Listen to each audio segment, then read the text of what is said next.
हमने last video में आपको बात करी थी संधि शारीर। नेक्स्ट टॉपिक हमारा मर्म है, वाइटल पॉइंट्स।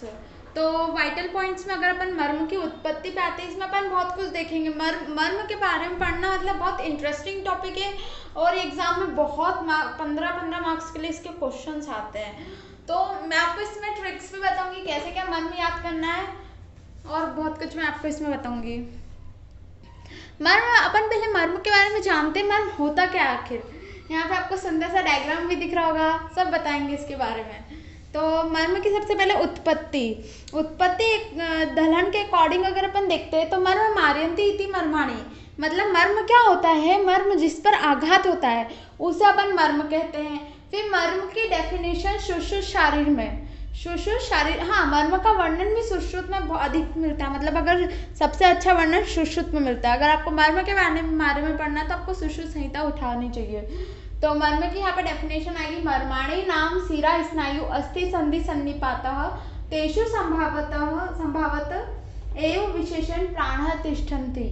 इसका मतलब क्या होता है, मर्म वह होता है जहाँ पे मांस, सीरा, स्नायु, ये मांस मतलब मसल्स, सीरा मतलब वेन्स, स्नायु मतलब क्या होता है लिगामेंट्स आपके, अस्थि बोन्स और संधि मतलब जॉइंट्स, इनका जहाँ पे संधि, सीरा, स्नायु, इन सब का जहाँ पे भी सन्निपात होता है या मिलन होता है, जहाँ पे भी जैसे ये हो गई अस्थि, ये हो गई सीरा, ये हो गई अस्थि, ये सब जहां पे भी ये मिलेंगे इस पॉइंट पे, वो क्या होगा, इसका संगम होगा और वहीं पे ये मर्म कहलाएगा। ठीक है, तो ये जो पांचों जहां पे मिल जाते हैं वहां पे क्या बन जाता है, मर्म बन जाता है। तो मतलब ऐसा बोला है कि बेसिकली जो मर्म में ही प्राण रहते हैं। फिर अगर अपन इनकी संख्या देखते हैं तो इनकी संख्या सप्तोत्तरम मर्म शतम होती है। सप्तोत्तरम मतलब 107, शतम मतलब 100, सप्त मतलब 7, 107 मर्म की संख्या होती है, याद रखना। और ऐसा लिख के आना, अगर आपके मर्म काल में कुछ भी आए तो ये जो 2 श्लोक के वर्डिंग जरूर लिख के आना, मार्किंग बहुत अच्छी होती है। मुख्य मर्म 3 होते हैं, वो अभी अपन आगे डिस्कस करेंगे। मैं उनके नाम बता देती हूँ कौन कौन से होते हैं। हृदय, बस्ती और शिर, ये 3 मर्म होते हैं, मुख्य मर्म कहलाते हैं ये तीनों, हृदय, बस्ती और शिर। फिर भेद के अकॉर्डिंग सबसे पहले अपन षडंग के अकॉर्डिंग देखेंगे।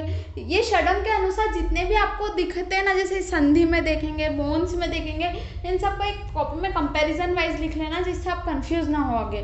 तो शाखाओं में 44 मर्म होते हैं, मध्य शरीर में 26 होते हैं और शिर और ग्रीवा मतलब हेड और नेक रीजन में 37 होते हैं। शाखा मतलब extremities, upper extremities, upper and lower extremities. ठीक है, मध्य शरीर मतलब ट्रंक एरिया और शिर और ग्रीवा मतलब हेड और नेक, हेड एंड नेक।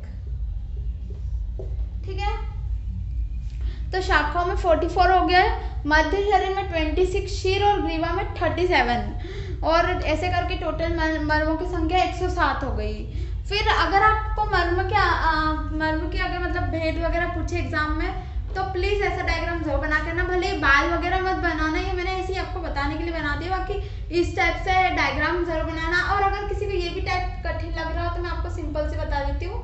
ऐसे करके ये कोष्ठ बन गया, ये हाथ बन गए, ये पैर बन गए, ऐसे करके बना देना।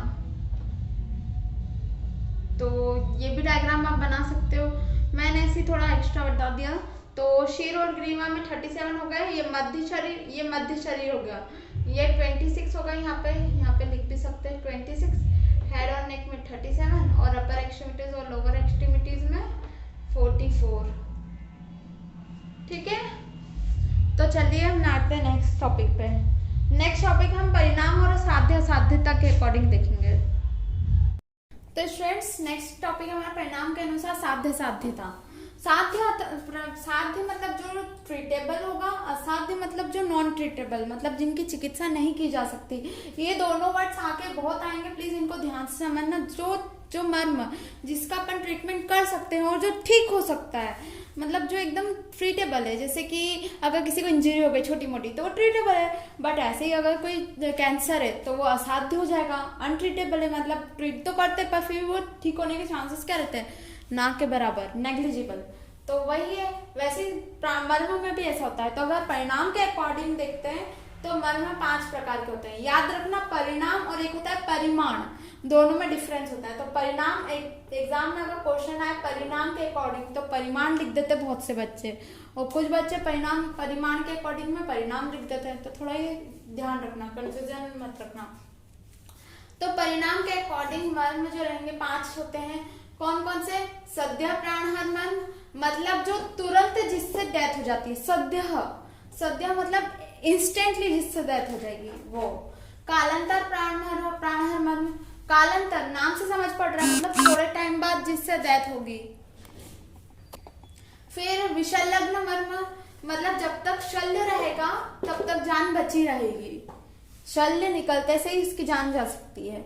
वैकल्यकर मर्म, मतलब कोई ना कोई उसमें इंजरी हो सकती है, जैसे कभी वो लंगड़ा हो सकता है, कभी लूला हो सकता है, कुछ भी हो सकता है। रुजाकर मर्म, मतलब जिसमें पेन होगा। तो इनकी संख्या देख लेते एक बार। नाम सद्य प्राणहर मर्म की संख्या 19 है, और इसमें महाभूत आएगा, महाभूत है आग्नेय महाभूत। तो मैं इसकी भी ट्रिक बताऊंगी आगे चल के नेक्स्ट वीडियो में। अग्नि महाभूत जिसमें प्रेजेंट होगा। फिर मारण काल, इसका मारण काल मतलब ये 1 सप्ताह या तुरंत इसमें डेथ हो जाती है। कालांतर प्राणहर मर्म, इसमें 33, इसकी संख्या 33, और इसमें महाभूत होता है सौम्य प्लस आग्नेय। चलिए इसी में ट्रिक बता देती हूँ मैं, जैसे कि अग्नि है और कालांतर प्राणहर मर्म। अगर अग्नि में अगर अपन थोड़ा थोड़ा पानी छिड़कते रहेंगे तो हल्की हल्की बुझती रहेगी, मतलब ज्यादा एकदम से जलेगी नहीं, और तुरंत मतलब ऐसे हल्की हल्की जलेगी, तो उससे धीरे धीरे करके मौत होगी। तो 2 से 4 सप्ताह। विषल्यग्न मतलब वाइफ, जहाँ पे भी जैसे शल्य निकल जाएगा वैसे मृत्यु हो जाएगी। जैसे हवा को रोकने के लिए अगर कोई ऑब्स्ट्रक्शन है, और जैसे अगर अपने वो ऑब्स्ट्रक्शन हटा दिया हवा निकल जाएगी, तो उससे याद रख सकते हैं वायव्य। जैसे क्या, अगर बैलून में अगर अपन टेप लगा दी है, या उसको जैसे उसको अपन ने पिंच करा, सारी हवा निकल जाएगी। वैसे वैकल्यकर मर्म 44 इनकी संख्या होती है, और इनके महाभूत है सौम्य मतलब होता है जल महाभूत। तो वही इसमें विकृति उत्पन्न हो सकती है, मतलब इसमें आदमी मरेगा नहीं, विकृति उत्पन्न हो जाएगी कोई ना कोई। रुजाकर मर्म, ये 8 होते हैं, और ये इसमें महाभूत होते हैं अग्नि और वायु।